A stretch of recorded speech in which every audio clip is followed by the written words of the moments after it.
All of this public complaint finally landed on the poor feelings of the owners of the Union Ferry Company. In this hilarious little notice, where they try to make it seem like the car traffic on the newly opened Brooklyn Bridge is totally emptying their pockets. Bridge trustee Shanahan, who is also a director of the Union Ferry Company, said yesterday that the ferry company has been steadily losing money since the bridge was opened and is using up its surplus at the rate of $100,000 a year.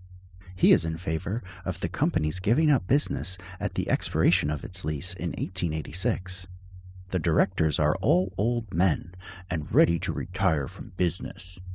Then a new company could take the business, and by running only 3 ferries instead of 5, might make it pay.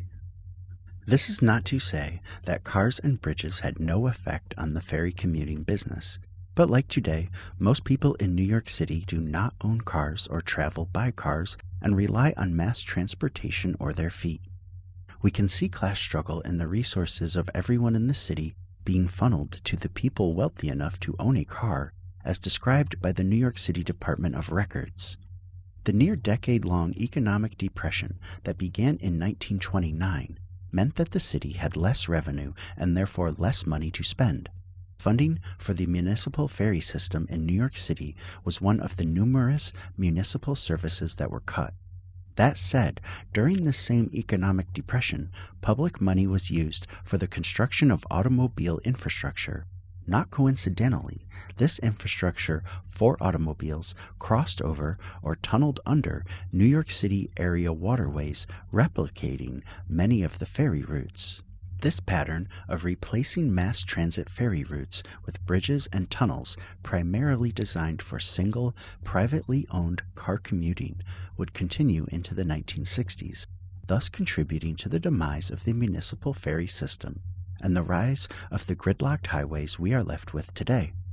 For example, the city's Astoria ferry that ran between East 92nd Street, Manhattan, and Astoria, Queens, operated from 1920 to 1936, when it was discontinued after the opening of the Triborough Bridge in 1936.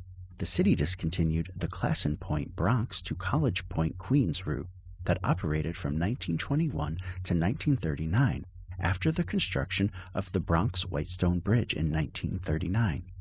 And the municipally operated Rockaway Ferry that ran from Flatbush Avenue in Brooklyn to Jacob Riis Park in the Rockaways was in operation from 1925 to 1937, when it was discontinued following the opening of the Marine Park Bridge. Anyway, UFC did not give up the contract after 1886. We find them bidding on a contract again and keep it until 1893, when they finally refused to renew the contract with the city. This was because the city wanted to keep the same deal. The company paid 12 3/4% of gross receipts to the city. In 1893, the UFC wanted to drop that to 5% or nothing at all. But this was a balk, and the city and company agreed on 7 3/4%. At the time, the appraised value of the UFC ferry system was about $3.2 million, which would be about $106 million today.